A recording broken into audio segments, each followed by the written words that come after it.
back button nav bar. الحمد لله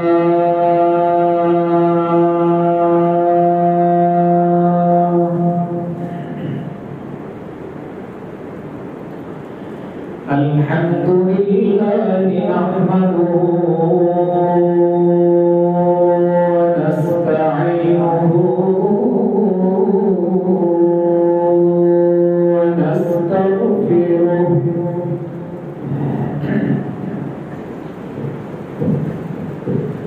ونؤمن به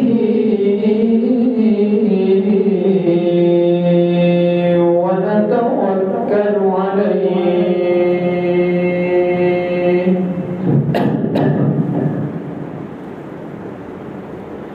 ونعوذ بالله من شرور أنفسنا ومن سيئات أعمالنا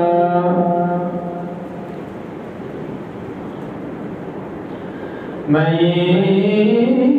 يهده الله فلا مضل له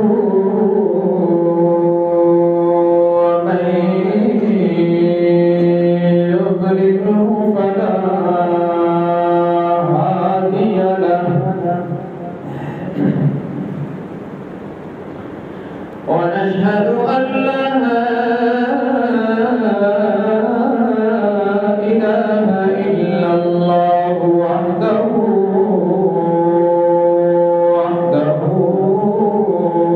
لا شريك له ونشهد أن سيدنا وسندنا وشفيعنا وقائدنا الأعظم وهادينا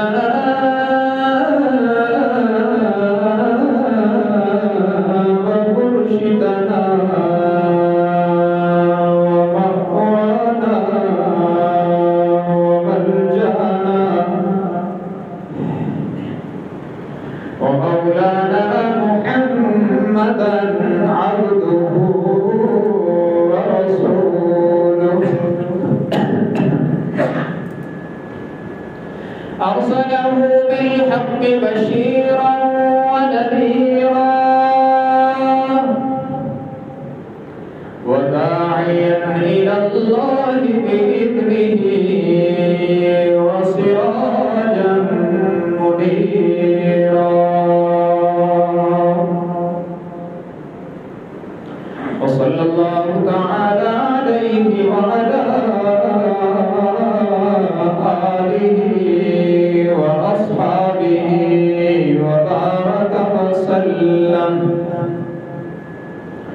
وبارك وسلم تسليما كثيرا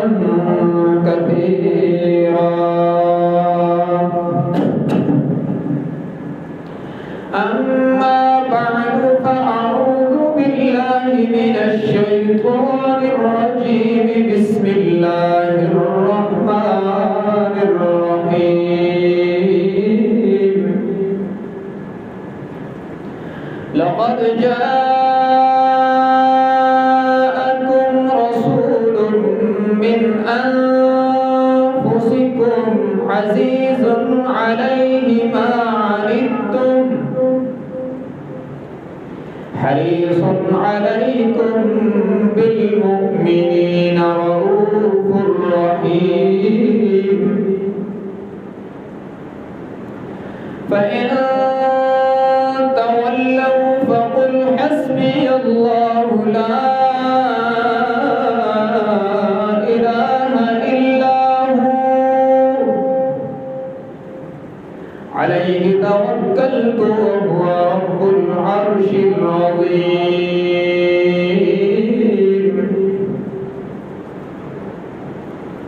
وعن أبي هريرة رضي الله تعالى عنه عن النبي صلى الله عليه وسلم قال كل أمتي يدخلون الجنة إلا من أبى وقيل من يأبى يا رسول الله قال من أطاعني دخل الجنة ومن عصاني فقد أبى أو كما قال النبي صلى الله تبارك وتعالى عليه وسلم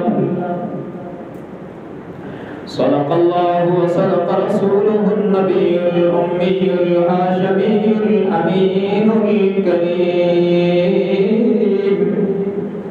ونحن على ذلك لمن الشاهدين والشاكرين والحمد لله رب العالمين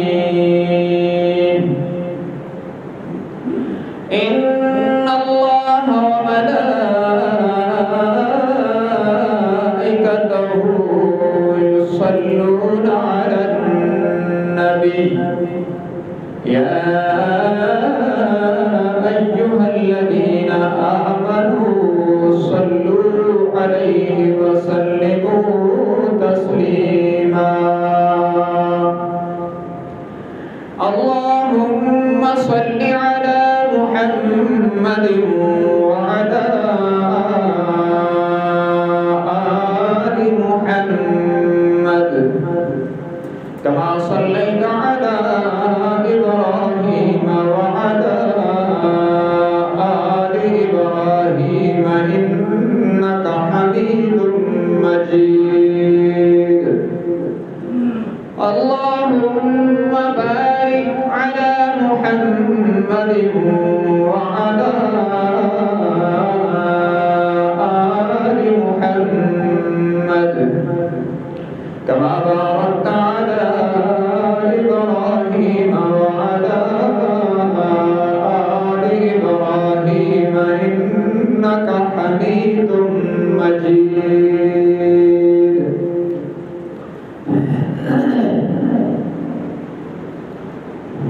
حاضرین گرامی قدر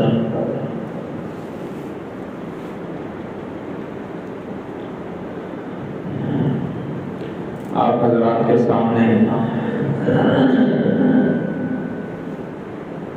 سورہ براء کی آخری دو آیات مبارکہ تلاوت کی ہیں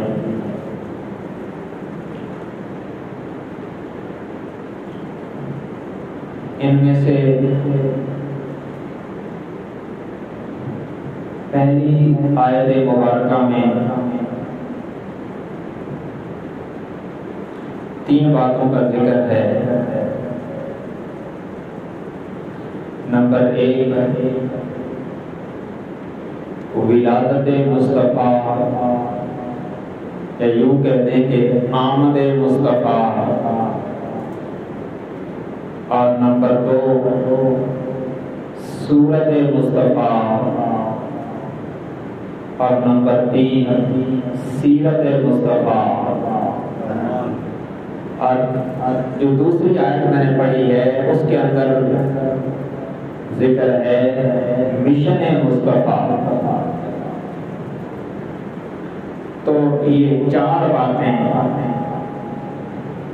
سورۃ البراء کی آخری 2 آیات جسے سورۃ توبہ بھی کہتے ہیں اس کی جو آخری 2 آیات ہیں ان میں 4 باتوں کا ذکر ہے آپ کی آمد آپ صلی اللہ علیہ وسلم کی صورت آپ کی سیرت اور چوتھے نمبر پہ آپ کا مشن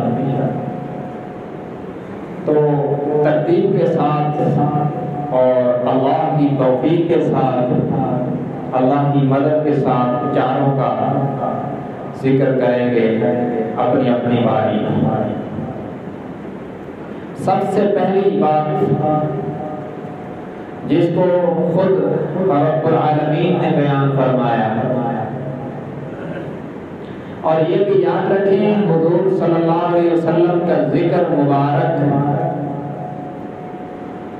باعث برکت ہے جس نے کیا اس کے لیے اس پائے سے برکت ہے، اور یہ ایسا ذکر ہے جو انسانوں نے بھی کیا، حیوانوں نے بھی کیا، جنات نے بھی کیا، ملائکہ نے بھی کیا، نباتات نے بھی کیا، جمادات نے بھی کیا، درختوں نے بھی کیا اور پتھروں نے بھی کیا۔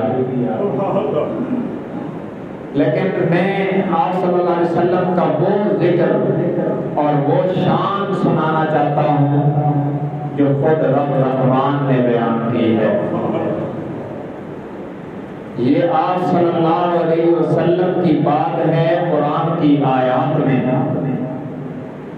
یہ ذکر مصطفیٰ ہے اور کلام خدا ہے، یا یوں کہیں حضور کی وہ نعت۔ دیکھیں، ایک نعت وہ ہے جو میں پڑھوں، ایک نعت وہ ہے جو آج کا شاعر پڑھتا ہے، اور ایک نعت وہ ہے جو حضور کو بنانے والا رب خود پڑھتا ہے۔ تو اس کا کیا کہنا ہے؟ سیرت مصطفیٰ، ذکر مصطفیٰ، صورت مصطفیٰ، مشن مصطفیٰ اور کلام خدا، تو یہ سب سے اعلیٰ ذکر، سب سے بہترین دل نشین احسن و اجمل ذکر وہ ہے حضور کا جو اللہ نے کیا۔ جس نے بنایا اسی نے بتایا کہ میں نے کیسا بنایا، جس نے بھیجا اسی نے بتایا کہ کس شان سے بھیجا ہے۔ تو سب سے پہلی بات آمد مصطفیٰ صلی اللہ علیہ وسلم، حضور اکرم صلی اللہ علیہ وسلم کی تشریف آوری، آپ کی ولادت، آپ کی پیدائش، اس کا ذکر اس آیت میں۔ اور یہ بھی یاد رکھنا، حضور صلی اللہ علیہ وسلم کی ولادت بتانے کی چیز ہے۔ حضور کی ولادت کو بتایا جا سکتا ہے، اپنایا نہیں جا سکتا۔ یہ ولادت کو بیان کرنا باعث برکت، اللہ کی رحمت کے حصول کا ذریعہ، لیکن یہ ولایت حضور، یہ ولادت حضور کی خصوصیات میں سے ہے، یہ بتانے کی چیز ہے، اپنانے کی نہیں۔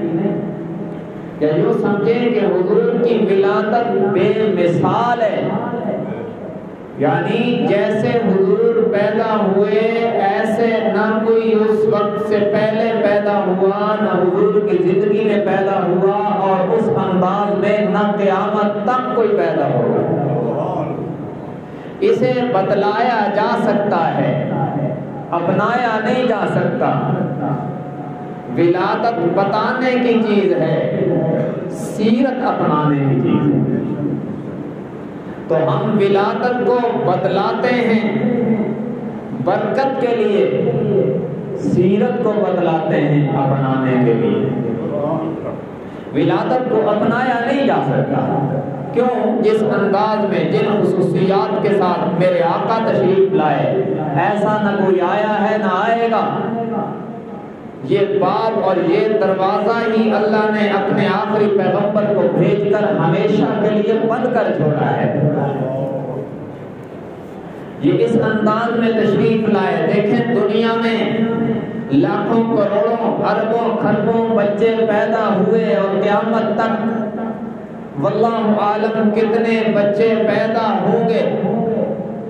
ہر بچہ دنیا میں آنے سے پہلے ماں کو تکلیف میں مبتلا کرتا ہے، اسے پریگننسی کے ساتھ متلیاں ہونے لگتی ہیں، طبیعت میں بے چینی اور ڈسٹربنگ ہو جاتی ہے، طرح طرح کی تکالیف ماں اٹھاتی ہے، جسے خود قرآن کہتا ہے وہنن علی وہن، حملتہ امہ وہنن علی وہن، کہ ماں نے اسے تکلیف در تکلیف اٹھا کر پالا، 9 مہینے پیٹ میں رکھا۔ ہر بچہ آنے سے پہلے ماں کو تکلیف میں مبتلا کرتا ہے۔ یہ اکیلے میرے آقا ہیں کہ سیدہ آمنہ خود فرماتی ہیں، اور اسے بہت سے مؤرخین نے ذکر کیا، بہت سے سیرت نگاروں نے اور تاریخ لکھنے والوں نے اسے اپنی اپنی کتابوں میں اپنے اپنے الفاظ کے ساتھ لوگوں کو بتلایا۔ سیدہ آمنہ فرماتی ہیں کہ جب میرے شوہر عبداللہ، جناب عبداللہ کی صلب سے میرا لال میرے رحم میں منتقل ہوا تو 6 ماہ تک تو مجھے اس انتقال کا پتہ ہی نہ چلا، اور 6 ماہ کے بعد جب اس انتقال کا پتہ چلا تو وہ بھی یوں کہ میں گھر سے باہر نکلتی اور سخت پتھر پہ قدم رکھتی تو وہ ریشم کی طرح نرم ہو جاتا، اور میں جنگلوں میں چلتی تو درختوں سے آواز آتی، بشرا لک یا آمنہ انک قد حملت بسید المرسلین، آمنہ تجھے مبارک ہو، تیرے پیٹ میں تو رسولوں کے سردار آ چکے ہیں۔ فرماتی ہیں جب احساس ہوا تو یوں ہوا کہ مجھے پتھر بھی سلام کرتے تھے، مجھے احساس ہوا تو یوں ہوا کہ میں رات کو نکلتی تو یوں لگتا کہ جیسے ستارے میرے قریب آ رہے ہیں۔ یہ عجیب منظر ہے، یہ عجیب آمد ہے۔ ہر بچہ ماں کو تکلیف میں مبتلا کرتا ہے، لیکن میرے آقا ماں کو خوشخبریاں دلوا رہے ہیں۔ ان کی برکت سے اللہ حضرت آمنہ کو خوشخبریاں دلوا رہا ہے۔ اور پھر جب ولادت ہوئی، پیدائش کا وہ مرحلہ اتنا مشکل اور اتنا سنگین ہے کہ میرے پیغمبر صلی اللہ علیہ وسلم نے فرمایا مسلمان عورت جب کسی بچے کو جنم دیتی ہے تو اس تکلیف کے برداشت کرنے کی وجہ سے اللہ اسے گناہوں سے پاک کر دیتا ہے۔ یہ بڑا تکلیف دہ مرحلہ ہے، گویا کہ ماں موت کے منہ میں جا کے واپس آتی ہے۔ تکلیف ایسی تکلیف ہے جو بتائی نہیں جا سکتی ہے، لیکن سیدہ آمنہ فرماتی ہے جب میری گود میں حضور آ رہے تھے تو مجھے تکلیف نہیں سرور آ رہا تھا۔ یہ عجیب آمد ہے، بے مثال ولادت ہے نا، اسے بتلایا جا سکتا ہے، اپنایا نہیں جا سکتا۔ اور پھر جب حضور اکرم صلی اللہ علیہ وسلم نے دنیا میں آنکھ کھولی تو بے مثال کیسے ہے، ذرا اندازہ لگانا میرے آقا کی شان کا۔ ہر بچہ پیدا ہوتا ہے، اس کی ناف کے ساتھ ماں کی ایک آنکھ جڑی ہوتی ہے، اسے کاٹ دیتے ہیں، اور وہ جڑی کیوں ہوتی ہے کہ اس کے ذریعے سے اس بچے کو خوراک ملتی ہے، اور وہ خوراک ماں کا ناپاک خون ہوتا ہے جو اس کی خوراک بنتی ہے۔ میری اور آپ کی ہر انسان کی خوراک بنی ہو، اس سے پلے ہم، لیکن حضور اکرم صلی اللہ علیہ وسلم جب پیدا ہوئے تو آپ کے ناف کے ساتھ وہ آنکھ تھی نہیں، کیوں کہ وہ خوراک اور وہ خون ناپاک تھا، اللہ نے اپنے پاک نبی کے قریب ہی نہیں جانے دیا۔ یہ بے مثال ولادت، یہ آمد بے مثال ہے، اسے بتلایا جا سکتا ہے، اپنایا نہیں جا سکتا، لیکن ایمان تازہ کیا جا سکتا ہے۔ ہمیں اللہ نے وہ ایسا رسول عطا فرمایا ہے جن کا آنا بھی بے مثال، اور جن کی صورت پر جمال، اور جن کی سیرت باکمال ہے۔ پھر حضور اکرم صلی اللہ علیہ وسلم کی ولادت ہوئی، بچہ پیدا ہوتے ہی فوراً اسے نہلایا جاتا ہے، دھویا جاتا ہے، ماں کی کساوٹیں اس پر لگی ہوتی ہیں، اسے نہلانے دھلانے کی ضرورت پڑتی ہے، لیکن سیدہ آمنہ کے پاس جو دایا موجود تھی وہ حضرت عبد الرحمن ابن عوف کی والدہ جناب شفا ہیں۔ وہ دائی ہے میرے آقا کی، وہ دائی جو پیدائش کے وقت موجود تھی، دودھ پلانے والی تو جناب حلیمہ سعدیہ ہیں، لیکن پاس اس وقت موجود جو تھی وہ حضرت شفا ہیں۔ وہ کہتی ہیں میں نے بہت سے بچوں کو پیدا ہوتے دیکھا، ہر بچے کو نہلانے دھلانے کی ضرورت پڑتی تھی، لیکن جب عبداللہ کے یتیم آئے ہیں تو اس شان سے آئے ہیں، میں نے دیکھا کہ آپ کا جسم اطہر طاہرن و مطہرن پاک صاف تھا، عنبر و کستوری سے مہک رہا تھا۔ میں نے دیکھا کہ آپ کا جسم اطہر پوری طرح چمک رہا تھا، مختونن و مکحولن مقطوع السرہ۔ میں نے دیکھا کہ آپ کا ختنہ بھی رب نے خود کر کے بھیجا تھا، آپ کی ناک مبارک بھی کٹی ہوئی تھی، آنکھوں میں سرما بھی لگا ہوا تھا۔ یہ بے مثال ولادت صرف میرے نبی کی ہے، اس انداز میں نہ پہلے کوئی آیا نہ قیامت تک کوئی آئے گا۔ اور پھر بچہ پیدا ہوتے ہی روتا ہے، مگر یہ پیدا ہوتے ہی مسکرائے ہیں، اور پھر چند لمحوں کے بعد یوں اپنے ہاتھوں پہ ٹیک لگا کر سجدے میں گر گئے ہیں۔ دنیا کو پیغام دیا ہے کہ وہ ایک سجدہ جو تجھے گراں گزرتا ہے، 1000 سجدوں سے دیتا ہے تجھ کو نجات۔ یہ اللہ کے سامنے قوم کو جھکانے والے اس عمر میں سجدہ کر رہے ہیں جب بچے کو ہماری نظروں میں کوئی سمجھ نہیں ہوتی ہے، لیکن اللہ ولادت سے بدعت سے نبی کو وہ شعور اور وہ بلاغت عطا کرتا ہے جو لوگ 100 سال کے بعد بھی وہاں نہیں پہنچے۔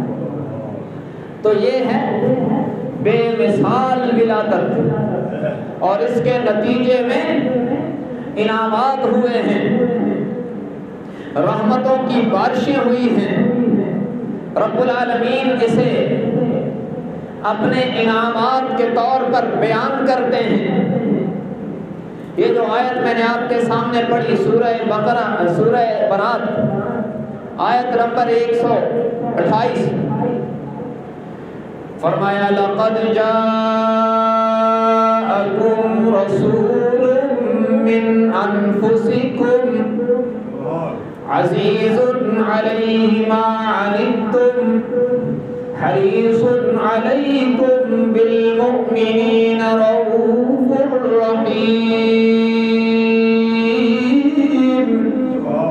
فرمایا البتہ تحقیق، لقد لام بھی عربی زبان میں تاکید کے لیے اور قد بھی تاکید کے لیے، بات کو پکا کرنے کے لیے، اور اوپر ماضی کا صیغہ۔ فرمایا یقینی بات ہے، پکی بات ہے، تمہارے پاس تشریف لائے ہیں رسول، عظمت والے رسول۔ مفسرین کہتے ہیں یہاں تنوین، یہ جو 2 زبر 2 زیر 2 پیش ہوتی ہیں، اس کو عربی میں تنوین کہتے ہیں، اور عربی زبان میں کوئی نقطہ بھی فضول نہیں ہوتا، یہ تنوین۔ فرمایا التنوین للتعظیم، یہاں پر تنوین تعظیم کے لیے آئی ہے کہ یہ جو تمہارے پاس تشریف لائے ہیں یہ عظمتوں کے مکین ہیں، یہ عظمتوں والے رسول ہیں۔ رسول تو پہلے بھی دنیا میں آئے ہیں، 1,24,000 یا کم و بیش رسول اس کرۂ ارض میں تشریف لائے ہیں، لیکن جس انداز میں میرے آقا آئے ہیں، جس انداز اور جس عظمت کے ساتھ میرے آقا تشریف لائے، ایسے نہ پہلے کوئی آیا اور بعد میں تو دروازہ ہی بند ہو گیا۔ پہلے رسول آئے ہیں، یہ بھی رسول ہیں، لیکن یہاں عظمت نرالی ہے۔ پہلے آنے والوں کو کسی نے رسول کی حیثیت سے نہیں مانگا، مولود کی حیثیت سے مانگا ہے، وارث کی حیثیت سے مانگا ہے، اولاد کی حیثیت سے مانگا ہے۔ اکیلے آمنہ کے لال ہیں جنہیں اللہ کے خلیل نے دامن پھیلا کر اور اپنے بیٹے اسماعیل کو ساتھ لے کر بیت اللہ کو بنا کر بیت اللہ کے دامن و چوکھٹ کو پکڑ کر جنہیں اللہ کے خلیل اور جناب اسماعیل نے رب سے مانگا ہے، وہ اکیلے آمنہ کے لال ہیں۔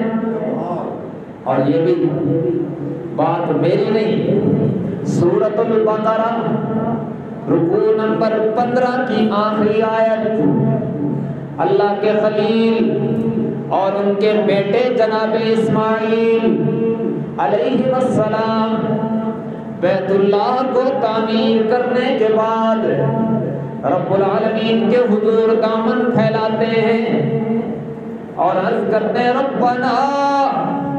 ربنا وابعث فیہم رسولا منہم یتلو علیہم آیاتک وَيُعَلِّمُهُمُ الْكِتَابَ وَالْحِكْمَةَ وَيُزَكِّيهِمْ إِنَّكَ أَنْتَ الْعَزِيزُ الْحَكِيمُ۔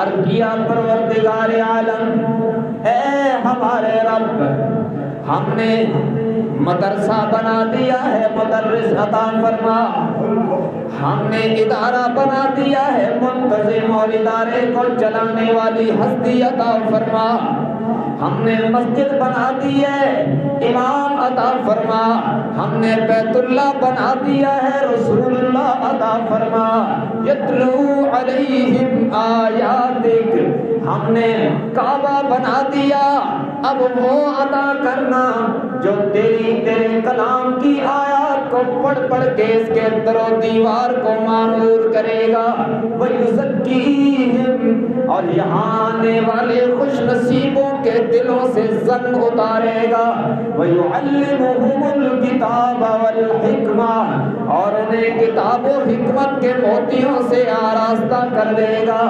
إِنَّكَ أَنْتَ الْعَزِيزُ الْحَكِيمُ۔ رب العالمین حکمت و غلبے والی ذات تو آپ کی ہے، ہم مانگ سکتے ہیں منوا نہیں سکتے ہیں، مانگنا ہمارا کام ہے، لیکن کب بھیجنا ہے، ہماری دعا کو شرف قبولیت کب عطا فرمانا ہے، یہ آپ کے اختیار میں ہے۔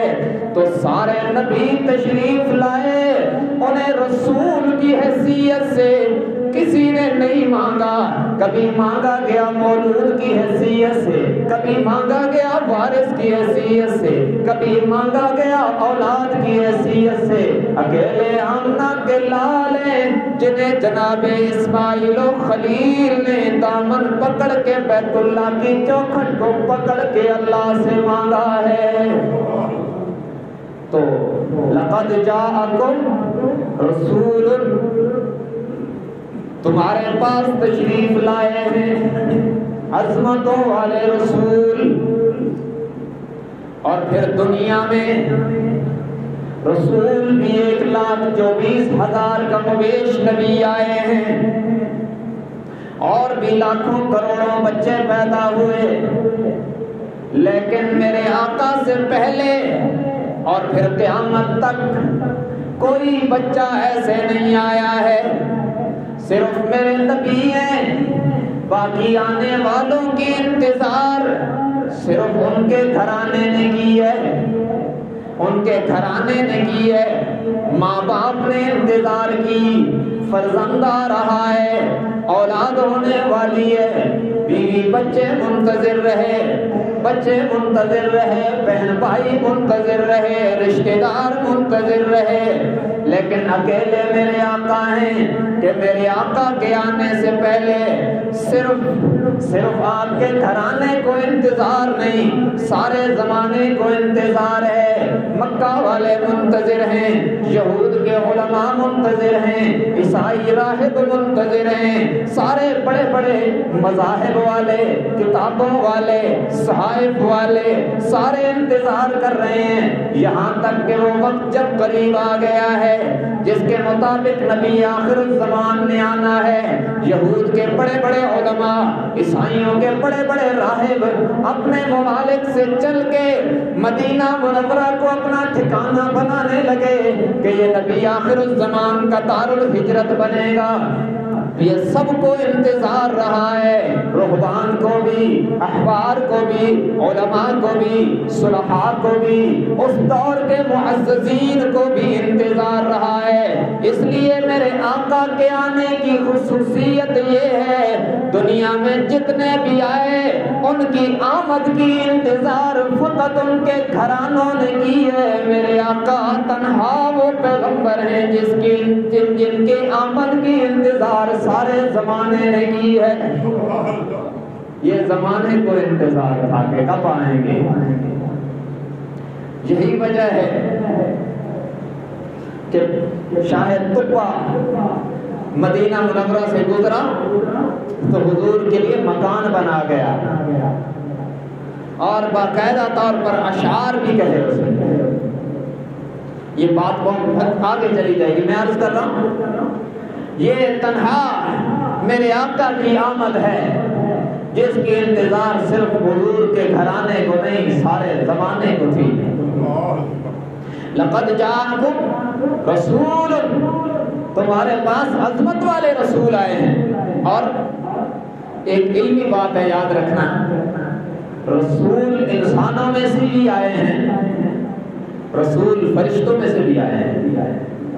یہ شاید عوام نہ سمجھے لیکن قرآن میں ہے اللہ یستفی من الملائکۃ رسلا ومن الناس، کہ اللہ فرشتوں میں سے بھی رسولوں کو چنتا ہے اور انسانوں میں سے۔ جبرائیل کو قرآن میں رسول کہا گیا، انہ لقول رسول کریم، رسول کا معنی قاصد۔ اللہ نے اپنے قاصد فرشتے بھی بنائے، رسول بھی بنائے، انسان بھی بنائے۔ ہاں یہ الگ بات ہے کہ جنہیں انسانوں میں سے چنا انہیں کتابیں عطا کی، شریعت عطا کی، اور جسے فرشتوں سے چنا اسے کہا میرا پیغام لے جا میرے نبیوں تک۔ تو رسول ان میں سے بھی بنے، انسانوں میں سے بھی بنے، لیکن یہاں رب العالمین نے فرمایا رسول من انفسکم، ہم جس عظیم رسول کی بات کر رہے ہیں وہ فرشتہ نہیں انسان ہے، تم میں سے ہے، تمہیں میں سے ہے۔ اس کا خاندان، ان کا خاندان، ان کی برادری، ان کا قبیلہ تمہارے سامنے ہے، یہ تم ہی میں سے پیدا ہوئے اور میں نے ان کو اتنی عظمتیں عطا فرمائی۔ اور یہاں پر دو قراتیں ہیں اس جگہ پہ، بہت سی قراتیں ہیں لیکن میں جو میرے عنوان سے متعلق ہے نا وہ دو لفظ، یہ جو قرات ہم پڑھتے ہیں امام عاصم کی روایت حفص، اس میں ہے من انفسکم لقد جاءکم رسول من انفسکم، تمہارے پاس رسول تشریف لائے ہیں جو عظمتوں والے ہیں اور تم میں سے ہیں۔ ایک اور قرات ہے یہاں، وہ ہے لقد جاءکم رسول من انفسکم، زبر کے ساتھ، وہ ہے من انفسکم، یہ ہے من انفسکم۔ میں اس کا عوامی ترجمہ کروں گا کہ تمہارے پاس عظیم رسول تشریف لائے من انفسکم، جو تم میں سے ہیں۔ اور دوسری قرات کے مطابق لقد جاءکم رسول من انفسکم، تمہارے پاس عظیم رسول تشریف لائے ہیں جو تم میں سے تو ہیں، تم جیسے نہیں۔ من انفسکم، نفاست سے ہے انفس، یہ تم جیسے نہیں، تم میں سے تو ہیں، کہ جناب عبداللہ کے بیٹے ہیں، سیدہ آمنہ کے بیٹے ہیں، جناب عبد المطلب کے پوتے ہیں، اور جناب ابو طالب، جناب حمزہ، جناب عباس کے بھتیجے ہیں۔ یہ زینب، رقیہ، ام کلثوم، فاطمہ کے والد ہیں، یہ عائشہ، خدیجہ، جویریہ اور ام حبیبہ، میمونہ وغیرہ کے شوہر ہیں۔ یہ تم میں سے تو ہیں لیکن تم جیسے نہیں، جیسے یہ ہیں ویسے کوئی نہیں ہے، تم میں سے ہیں۔ کیا مطلب؟ تمہاری بھی ولادت، ان کی بھی ولادت، تم میں سے ہیں، لیکن تمہاری ولادت پہ تکلیف، ان کی ولادت پہ راحت، اس لیے کہ تم میں سے ہیں، تم جیسے نہیں۔ تم آؤ تو دھونے کی ضرورت، یہ آئیں تو عنبر و کستوری سے مہک رہا ہے وجود مقدس. ولادت ہوئی اس لیے کہ تم میں سے ہیں، لیکن عنبر و کستوری سے رب نے مہکا کے بتلایا تم میں سے ہیں، تم جیسے نہیں. اور ساری خصوصیات عطا کی ہیں انسانوں والی، لیکن ان پر اپنی رحمت کا رنگ بھی لگایا. یہ بتلایا کہ انسان ہیں، لیکن ہم تو یوں بھی ہوتا ہے کہ انسان کل انعام بن جائیں. نبی انسان خیر الانعام ہے، ہم بشر ہیں، نبی خیر البشر ہے. ہم بشر ہیں، نبی سید البشر ہے. ہم بشر ہیں، نبی انور البشر ہے. ہم بشر ہیں، نبی اطہر البشر ہے. ہم بشر ہیں، نبی افضل البشر ہے. ہم ارذل کی طرف جاتے ہیں، نبی افضلیت کی طرف جاتا ہے. ہم زوال کی طرف جاتے ہیں، نبی عروج کی طرف جاتے ہیں. ویسے تو ہم بھی انسان ہیں، اللہ کے نبی بھی انسان ہیں، لیکن ہم بولیں تو منہ سے تھوک نکلتا ہے، نبی بولیں تو منہ سے نور کی شعاعیں نکلتی ہیں. ویسے ہم بھی انسان ہیں اور وہ بھی انسان ہیں. ہم چلیں تو چلنا کہلاتا ہے، نبی چلیں تو سنت بنتی ہے. ویسے ہم بھی انسان ہیں، حضور بھی انسان ہیں. ہم چلیں تو قدموں کا نشان بنتا ہے، نبی چلے تو رب کا قرآن بنتا ہے. وہ چل رہے ہیں اس لیے کہ تم میں سے ہیں، لیکن ان کا چلنا قرآن بن رہا ہے اس لیے کہ تم جیسے نہیں ہیں. وہ وحی والے ہیں، ہم وہم والے ہیں. لیکن ہمیں وہم ہوتا ہے. دور سے لوگ ریت کا سراب دیکھتے ہیں تو انہیں لگتا ہے کہ سراب بقیعۃ یحسبہ الظمآن ماء. دور سے پیاسا ریت کے سراب کو دیکھتا ہے تو اسے لگتا ہے پانی ہے، حقیقت میں پانی نہیں ہوتا، ریت ہوتی ہے. اسے وہم ہوتا ہے. نبی کو اللہ وہم سے پاک بناتا ہے، نبی صاحب وحی ہوتا ہے. تو ہم میں سے ہیں لیکن ہم جیسے نہیں. کیسے؟ جیسے ابھی ہم نے وضو کیا، پیا، یہ بھی پانی ہے اور زمزم بھی پانی ہے، لیکن زمزم پانیوں میں سے پانی ہے، اس پانی جیسا نہیں. یہ پانی تو شام کا صبح دیکھیں باسی ہو جاتا ہے، ذائقہ بدل جاتا ہے، رنگ بدل جاتا ہے، بو بدل جاتی ہے. زمزم کا نہ ذائقہ بدلے، نہ بو بدلے، نہ رنگ بدلے. یہ پانی تو ہو سکتا ہے کہ آپ کو ڈاکٹر صاحب کہیں کہ فلٹر لگاؤ، اس پانی میں نمکیات زیادہ ہیں، اس میں فلاں چیز صحت کے لیے مضر ہے، لیکن زمزم وہ پانی ہے. فرمایا شفاء لما شرب، جو بندہ جس بیماری کے لیے پیے گا اللہ اس کو شفا بنا دے گا. زمزم پانیوں میں سے پانی ہے، اس پانی جیسا نہیں. حضور انسانوں میں سے انسان ہیں، تیرے میرے جیسے نہیں ہیں. دیکھیں ہم بھی سوتے ہیں، میرے آقا بھی سوئے ہیں. سوئے کیوں؟ کہ تم میں سے ہیں، لیکن ہم سوئے تو وضو ٹوٹ جاتا ہے، نبی سوئے تو وضو برقرار رہتا ہے. تنام عینای ولا ینام قلبی. آپ نے فرمایا میری آنکھیں سوتی ہیں، دل اللہ کی یاد میں جاگتا رہتا ہے. سوتے اس لیے ہیں کہ تم میں سے ہیں، لیکن دل اللہ کی یاد میں جاگتا رہتا ہے کہ تم جیسے نہیں ہیں. حضور تہجد پڑھ کے سوئے اور حضرت بلال نے فجر کی نماز کے لیے جگایا ہے، آپ اٹھے ہیں، وضو نہیں فرمایا، اسی طرح نماز فجر پڑھا دی. پوچھا یا رسول اللہ نیند تو نہ کرے وضو ہوتی ہے؟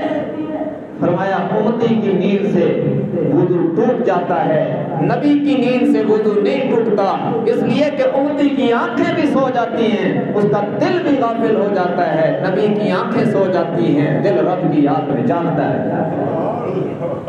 یہ میرے آقا کی خصوصیات ہیں. دیکھیں نا پسینہ ہمیں بھی آتا ہے، اللہ کے نبی کو بھی آیا.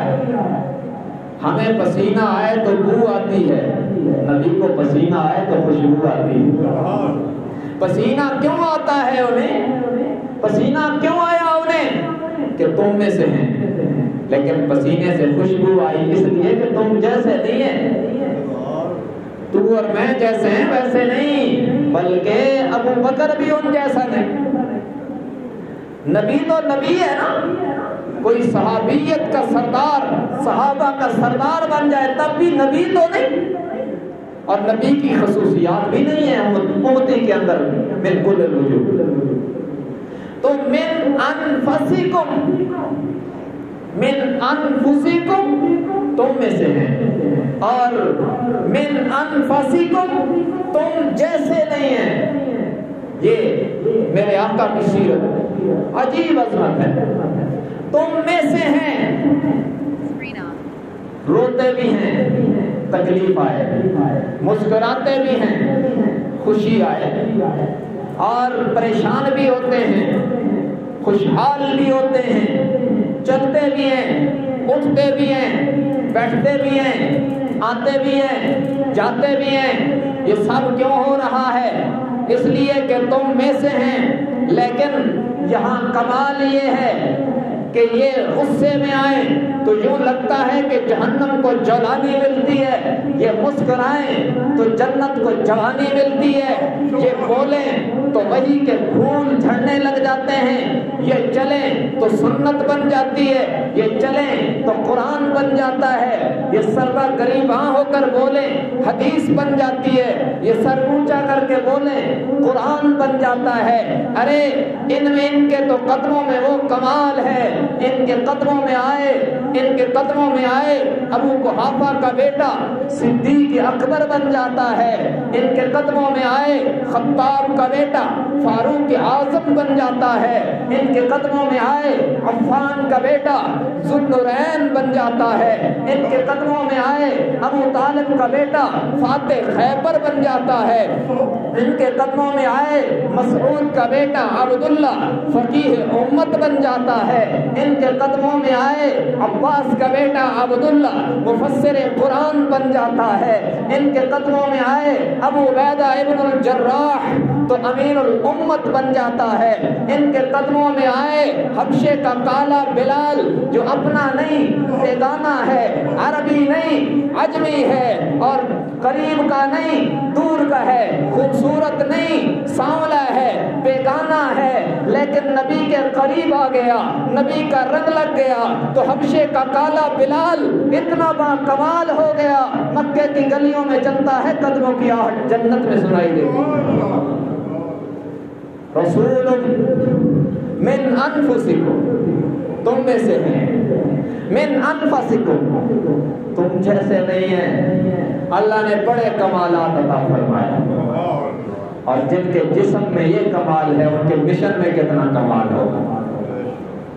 تم جیسے نہیں، یہ حسینوں میں احسن، یہ جمیلوں میں اجمل، اور پھر دنیا میں حسین تو اور بھی آئے ہیں۔ سابقین انبیاء کی فہرست میں جناب یوسف کا جمال بڑا ضرب المثل ہے، اور مصر کی عورتوں نے دیکھا تو ہاتھ کاٹ ڈالے۔ قرآن اس کو بیان کرتا ہے۔ میں آپ کو سورہ یوسف کی تفصیل میں پوری ڈیٹیل بتا چکا ہوں، اشارہ کر رہا ہوں۔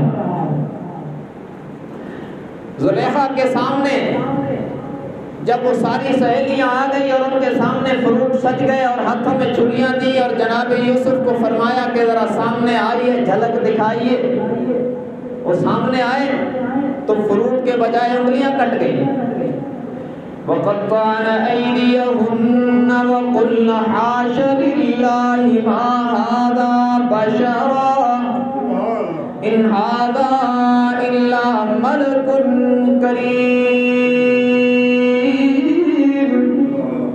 فرمایا انہوں نے جب جناب یوسف کے جمال کو دیکھا، فَلَمَّا رَأَيْنَهُ أَكْبَرْنَهُ، جناب یوسف کے جمال کو دیکھا تو ہیبت زدہ رہ گئی۔ وَقَطَّعْنَ أَيْدِيَهُنَّ وَقُلْنَ حَاشَ لِلَّهِ، اپنے ہاتھ کاٹ ڈالے اور کہنے لگی اللہ کی قسم، مَا هَذَا بَشَرًا، یہ بشر نہیں، یہ انسان ہی نہیں، ملک کریم، یہ تو کوئی مقرب ترین فرشتہ معلوم ہوتا ہے۔ جمال یوسف کو دیکھا تو ہاتھ کاٹ ڈالے اور کہنے لگی یہ بشر نہیں، نوری معلوم ہوتا ہے، فرشتہ معلوم ہوتا ہے۔ اس منظر کو قرآن میں جناب عائشہ صدیقہ رضی اللہ عنہا نے پڑھا تو یوں گویا ہوئی، فرمایا لوامی زلیخا لو رأینا جبین محمد، لوامی زلیخا لو رأینا جبین محمد لأعثرن بقطع قلوبهن على اليد۔ فرمایا زلیخا کو ملامت کرنے والی اور جناب یوسف کے جمال کو دیکھ کر انگلیاں کاٹنے والی، لو رأینا جبین محمد، اگر میرے آقا کی جبین اطہر کو دیکھتی، اگر محمد صلی اللہ علیہ وسلم کی چمکتی دمکتی پیشانی کو دیکھ لیتی، لو رأینا جبین محمد لأعثرن بقطع قلوبهن على اليد۔ تو یوسف کو دیکھنے والیوں نے تو انگلیوں پہ چھریاں چلائی ہے، اگر میرے آقا کی چمکتی پیشانی کو دیکھتی تو دلوں پہ چھریاں چلا دیتی۔ اس لیے میرے بھائیوں، جنہوں نے جناب یوسف کو دیکھا، آپ کے جمال کو دیکھا، انہوں نے انگلیاں کاٹ ڈالی پر ایمان نہیں لائی۔ جنہوں نے میرے آقا کے جمال کو دیکھا، پہلے ایمان لائے، پھر بدر و احد میں گردنیں کٹوا ڈالی ہے۔ یہ آئے تو سارے ہیں، لیکن ان جیسا عظمتوں والا رسول من انفسکم، ان جیسا عظمتوں والا من انفسکم، ان جیسی صفات والا کوئی نہیں آیا ہے۔ ہاں میرے آقا کا جمال، جمال یوسف بھی ضرب المثل، مگر میرے آقا کا جمال کتنا ہے؟ سیدہ عائشہ صدیقہ رضی اللہ تعالیٰ عنہ فرماتی ہیں لنا شمس وللآفاق شمسون فشمسی خیر من شمس السماء فشمس الناس تطلع بعد فجر فشمسی تطلع بعد العشاء۔ فرماتے ہیں لوگوں، سیدہ فرماتی ہیں لوگوں، ایک تمہارا سورج ہے، ایک میرا سورج ہے، لیکن میرا سورج آسمان کے دامن میں چمکنے والے سورج سے بہت بہتر ہے۔ کیوں؟ آسمان کے سورج کی طرف دیکھو آنکھیں چدھا جاتی ہیں، میرے سورج کی طرف دیکھو نابیناؤں کو بینائی مل جاتی ہے، آسمان کے سورج کی طرف دیکھو آنکھیں بند ہو جاتی ہیں، میرے سورج کو دیکھو تو بند آنکھیں بھی کھل جاتی ہیں۔ دنیا کے سورج کی روشنی پڑتی ہے، دنیا کے راستے نظر آتے ہیں، میرے سورج کی روشنی پڑتی ہے تو جنت کے راستے نظر آ جاتے ہیں۔ فشمسی خیر من شمس السماء، میرا سورج آسمان کے دامن میں چمکنے والے سورج سے بہت بہتر ہے۔ آسمان کے دامن کے سورج کی دھوپ پڑتی ہے، گرمی لگتی ہے، میرے سورج کی رحمت کی نظر پڑتی ہے، ٹھنڈک محسوس ہوتی ہے۔ آسمان کے دامن میں چمکنے والے سورج کی حرارت سے سفید چہرے کالے ہو جاتے ہیں، میرے سورج کی برکت سے ان کے ہاتھ پھرنے سے کالے چہرے سفید ہو جاتے ہیں۔ وہاں قریب جاؤ گے جل جاؤ گے، اس سورج کے قریب آؤ گے جلنے سے بچ جاؤ گے، جنت کے حقدار بن جاؤ گے۔ ارے آسمان کا سورج طلوع ہوتا ہے غروب ہو جاتا ہے، جو میرا سورج ہے یہ طلوع تو ہوا ہے قیامت کی صبح تک، آفتاب نبوت پہ کبھی غروب نہیں آئے گا۔ اور فشمس الناس تطلع بعد فجر فشمس الناس تطلع بعد فجر فشمسی تطلع بعد العشاء، لوگوں کا سورج فجر کی نماز کے بعد طلوع ہوتا ہے اور مغرب سے پہلے غروب ہو جاتا ہے. فرمایا میرے سورج کی تابانی دیکھنی ہو تو عشاء کے بعد مصلی پہ دیکھا کر. اس کی کرنوں پر جوانی آتی ہے. رات کو عشاء کے بعد جب قیام و قعود میں اللہ کی تسبیح ہوتی ہے, رب کی حمد و ثنا ہوتی ہے, اللہ کا کلام ہوتا ہے, میرے نبی کی زبان ہوتی ہے, اور قیام اتنا طویل ہو جاتا ہے کہ پاؤں مبارک پہ ورم آ جاتا ہے, پاؤں سوج جاتے ہیں. سیدہ عرض کرتی ہیں آقا اتنی مشقتیں کیوں اٹھاتے ہیں جبکہ رب العالمین نے آپ کو معصوم بنایا ہے, گناہ آپ کے قریب بھی نہیں آتے, پھر اتنا طویل قیام کیوں, اتنا طویل قعود کیوں, اتنا طویل سجود کیوں؟ آپ نے فرمایا افلا اکون عبدا شکورا. عائشہ میں اس رب کا شکر گزار بندہ کیوں نہ بنوں جس نے عبداللہ کے یتیم کو نبیوں کا امام بنا دیا ہے. تو بہرحال من انفسکم, یہ عظیم رسول ہے, تم میں سے ہیں, تم جیسے نہیں ہیں. من انفسکم, تم جیسے نہیں ہیں. اور پھر دنیا کا جو جتنا بڑے منصب والا ہو اتنے ناز والا ہوتا ہے. تھوڑا سا حسین ہو اور تھوڑا سا منصب پہ ہو تو کسی کو بلاتا ہی نہیں, ایک ہاتھ سے سلام کرتا ہے. اور یہ تھوڑے حسین نہیں, یہ حسینوں میں احسن, جمیلوں میں اجمل, بلکہ حسن خود حسین ہوا ان کے حسین ہونے سے. یہ تھوڑے حسین نہیں بلکہ حسن کو بھی ان پر ناز. نازاں ہے جس پہ حسن وہ حسن رسول ہے, نازاں ہے جس پہ حسن وہ حسن رسول ہے. یہ کہکشاں تو میرے آقا کے قدموں کی دھول ہے. اے کاروان شوق یہاں سر کے بل چلو, مدینے کے راستے کا تو کانٹا بھی پھول ہے. اور کائنات حسن جب پھیلی تو لامحدود تھی, کائنات حسن جب پھیلی تو لامحدود تھی, اور جب سمٹی تو تیرا نام بن کر رہ گئی. اور کرن پھول شبنم شفق آب جو چاندنی, کرن پھول شبنم شفق آب جو چاندنی, تیری دلکش جوانی کی تکمیل میں حسن فطرت کی ہر شے کام آ گئی. رب نے وہ جمال دیا, اپنے تو اپنے رہے, بیگانے بھی اعتراف کرتے ہیں.